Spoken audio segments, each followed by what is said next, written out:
Hey art friends, this is Miss TP and you're watching Miss TP Draw Stuff. And today I'm going to draw this little branch from a helicopter. It's not a helicopter plant. I can't think of the name of it. But we always called these helicopter seeds. So I'm going to be drawing these helicopter seeds. These came from my parents' house. They live on a river, and this little tree grows right next to their where they park on the river. And every year about this time, my daughter really loves to pick these and shake the little branches so all the seeds just go flying. And for those of you who don't know, they spin like the blades of a helicopter. It's really cool to watch. Hopefully you've experienced this at some point, so you know what I'm talking about. She really loves to, even though she's a little older now. She first started doing it when she was little. She always does it, and it's fun to watch. It's fun to do. I like to shake the branches with her. So we were just there visiting my mom, and we shook a few branches, and she wanted to bring one home. And I thought that would be so cool to draw. So she let me have one of the little twigs off of the bigger branch that she has, and she's already shaken them all into our yard. And this one she let me have for my drawing today.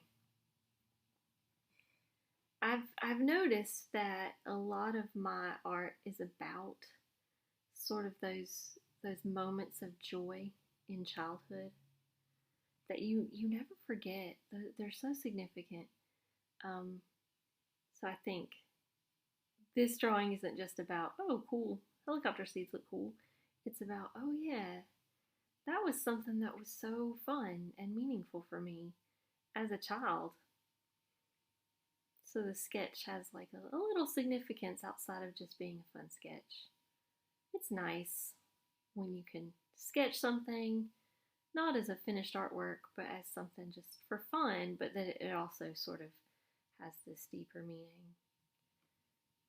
I think with the little blade of the seed here, because I don't know what else to call it, right here, I want to kind of make the shape of that and then add the details.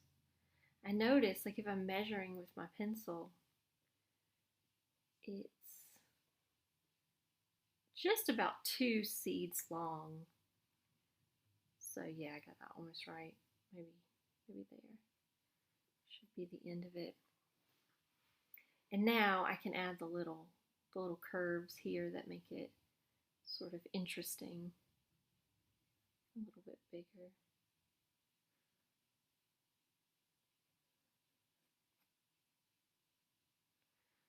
Part of what makes these so pretty is this texture right here. I think my seed's not shaped right.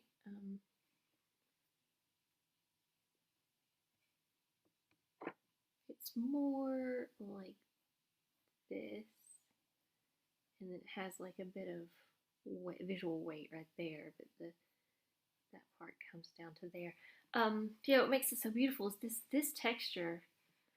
There are like these little tiny lines coming off of this, very wispy, feathery lines that I think are just beautiful to look at up close. Like the whole thing seemed delicate. I'm often commenting to my students how the lines and shapes of nature, textures and colors, repeat themselves over and over again. And like the veins in a leaf, you know, they mimic the veins of the human body, and these little seeds, you know, they resemble insect wings, and they look like others. They look like feathers. It's cool how nature uses those elements over and over again. So many tiny details in this. You could draw just one of these seeds for a long time. It would be so pretty. idea for an artwork perhaps. So, confession time. I've actually made a few videos in between this one and the last one, and I have not posted them because they were terrible. And oops, I just blew my little seed. This one fell off while I was bringing it inside. I was being a little rough with it. Yeah, the videos were just terrible. And I felt bad about not posting them because I think it's important to see an artist be unsuccessful sometimes. But on the other hand, why should you have to watch bad content? For your sake, I think I should practice a little quality control. So yeah, my drawings were terrible, and I couldn't figure out why. I mean, I thought like I'm pretty good at drawing. I mean, everybody has a bad day sometimes, but why are these turning out so badly? And I realized the problem. I was drawing things from my house, so like little objects, like a coffee cup and a little Christmas bell and stuff like that. And they're fine objects to draw, but I can't put them down on my sketchbook like this so that you can see them. They had to be up away from me, and I was having to look up and then down.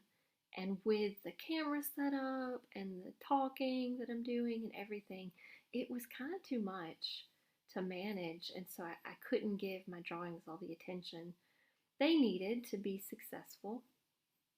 And I figured out I need to stick to small things that fit in this space.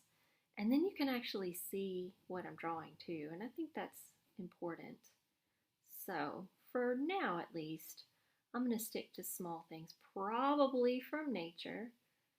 I am way more comfortable drawing things from nature than I am drawing like objects, man-made objects. Don't know why. And that isn't to say you shouldn't do things you're uncomfortable with. You should. As an artist, you should regularly practice drawing stuff that you're not comfortable drawing. It's good for you. Stretches your skills. But until I'm more comfortable making videos, I think I'll stick to what works and then branch out later. I think that's a good plan. So I actually started a tree painting yesterday. I've done lots of tree paintings. I noticed that they crop up regularly in my work. Trees do, as a symbol or something. So yesterday I was playing around with some. I'm just going to do a quick measuring here, make sure my seeds are about the same size. Right, so I was thinking, I've been thinking about that tree picture I made some years ago for a while. It's actually from a picture of my husband's cousin when she was small, and she was at the St. Patrick's Day parade in Savannah, and she was in this tree, and her mom took a picture.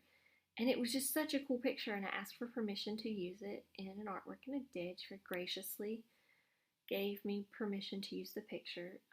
And I painted the tree. I painted the whole background with like a glaze. It was like a yellow ochre and burnt sienna glaze. And then I sort of rendered the tree with some highlights and shadows. And I collaged the background. And it hangs in my living room now. I really love it.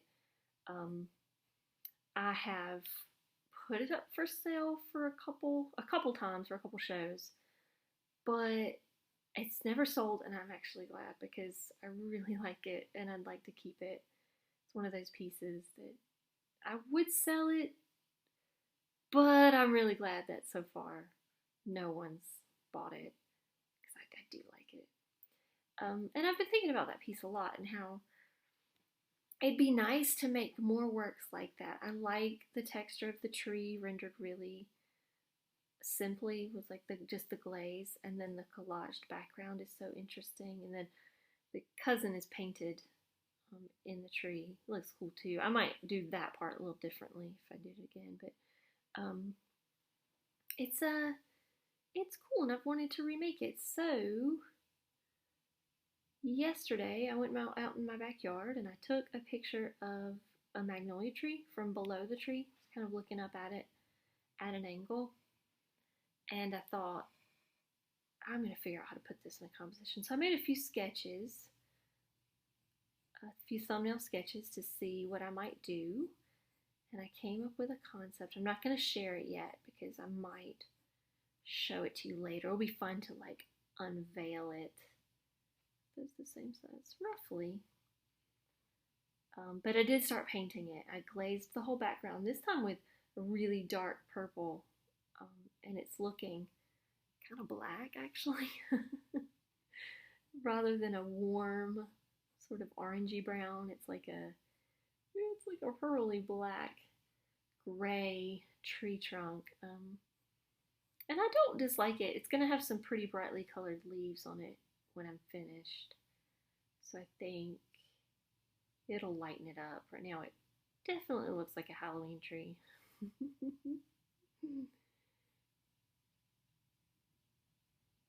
And I'm thinking too about how I want to include some children in it. It's going to be part of what I talked about a minute ago, that those moments of childhood tree climbing. I think those are special. I used to work at a nature school, and one of the ideas that school was built on is that the happiest you were as a kid was probably in nature. The most meaningful moments in your life, the things that shaped you, were probably somehow related to nature. Even more so if you shared those moments with your family. And I think that's absolutely true. I think most of us can look back to a time in childhood when we spent time in nature and it shaped us, and it was meaningful, and you never forgot that. I still feel that way about nature, and most people do. There's a book about it. It's called Last Child in the Woods, I believe. And I read that book when I started working at that school. I think it was like required reading at that time to work at that school, and it was a meaningful book. Of course, it wasn't like it was saying something I'd never heard of before, but maybe I had never heard it acknowledged like that from a scholarly source, that nature's important, that we're a part of nature, we're not something separate from nature, and that it can be meaningful enough to utilize in education. That when you learn in nature, that learning, it can be more memorable because you're connecting to something that's already an important part of you, whether or not you know it.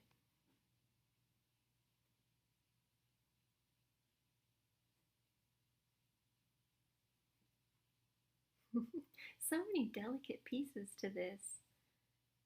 I love it. I'm really glad I've decided to kind of focus on nature for a number of videos, because um, it's so beautiful. And even a tiny thing like this has so many things to look at. When I tried to draw the coffee cup, it was fine. It was not great. But I realized I didn't have any kind of connection to that coffee cup. It had some tea in it that I was going to drink. And it was a nice day for drinking tea, but that was it. There was nothing else special about that coffee cup. Nothing to make me think, ooh, I want to get that line right because, it's extra beautiful. The texture was interesting, but it didn't connect to me. I think it does connect to some people. Like, objects do make a connection for some people. Man-made objects do, and they can make really great art about it. Art is so diverse. There's so many different kinds of art. It would be wrong to say that nature's the only thing that makes good art. That's crazy.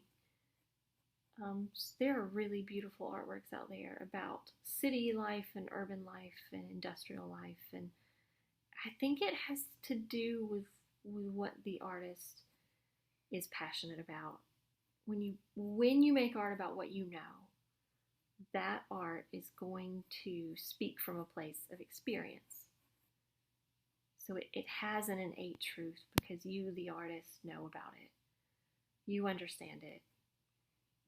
And you are in your art, you are speaking your truth.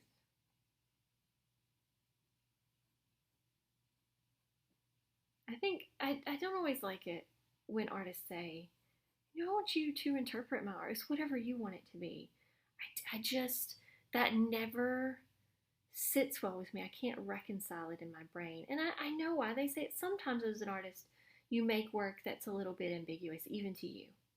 Maybe you don't completely know what you were trying to say, but it came out of your brain. It was important to you for some reason, and I think you need to make an effort as an artist to articulate that. Maybe you don't want to talk about it. But if that's the case, say that.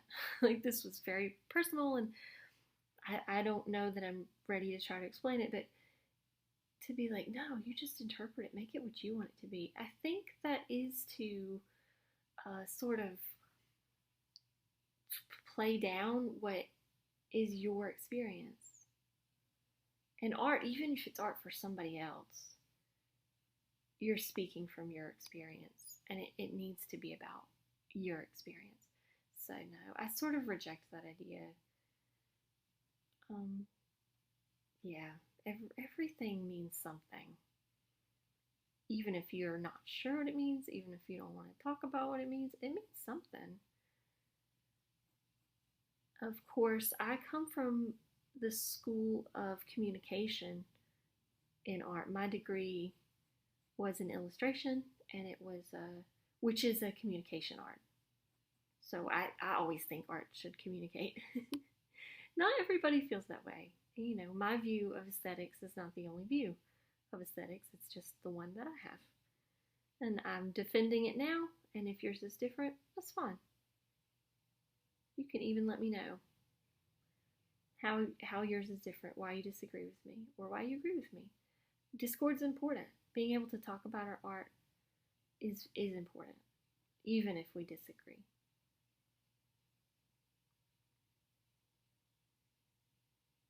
Oh, I love that we found this today. It makes me so happy that I'm getting to draw this little thing. Of course, it's fall where I am, and things are not quite as pretty. Maybe they're pretty to you. Some people love fall. So this might be your time of year. My husband really loves it. But I always feel like, oh no, things are dying. They're not. They're just going to sleep. But the leaves are falling off the trees, and it makes me a little bit sad. So I've been thinking, like, what am I going to draw for my videos? I feel like everything is falling off the trees, and there's not all these pretty flowers. And then look, I find this, and it proves me wrong. It says, see, there are things to draw. You just were not looking. My parents have quite a lot of woods around their house, and all kinds of plants. I'm a little more limited in what I have in my yard. Mostly pecan trees and magnolias. But they have all kinds of stuff. I should probably go down there before I make any drawing and just grab what I can find. Maybe I'll stop soon and grab some of these yellow flowers on the side of the road that are growing everywhere. That would be pretty. I think soon I'm going to make a video of lavender. I've got, surprisingly, some late lavender blooming right now. Usually it's done by June, and I've already put it up to dry for the next year. I love lavender. I love the way it smells. I want to grow actually a lot more of it. I only have a little bit right now.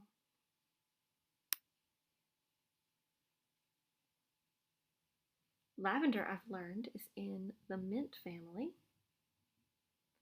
I actually learned that most of the herbs that I like are in the mint family. So I had no idea I had a favorite family of plants, but I do. Rosemary, mint, and lavender are my favorite herbs. Which is funny, you don't cook with those that often. I don't really go to lavender as an herb for cooking, although I know you can cook with it. Uh, I sometimes put mint in things. There are a few dishes I put mint in. I did a bit of Moroccan cooking over the summer during lockdown when there wasn't a whole lot to do and I was stuck at home. I ordered a Moroccan cookbook and I started trying out Moroccan cooking. It was so fun and so delicious. And I found a few dishes where I could include mint from my yard. And then, of course, rosemary is used, especially in roasting. Um, oh, I'm missing that one. I haven't drawn that one yet. I kind of like it without that one. I feel like this is a bit more interesting as more of this S shape, so I think I'll actually leave that one out. I love how it kind of feels like this one's falling. Just gives the sketch a bit of movement. That's fun.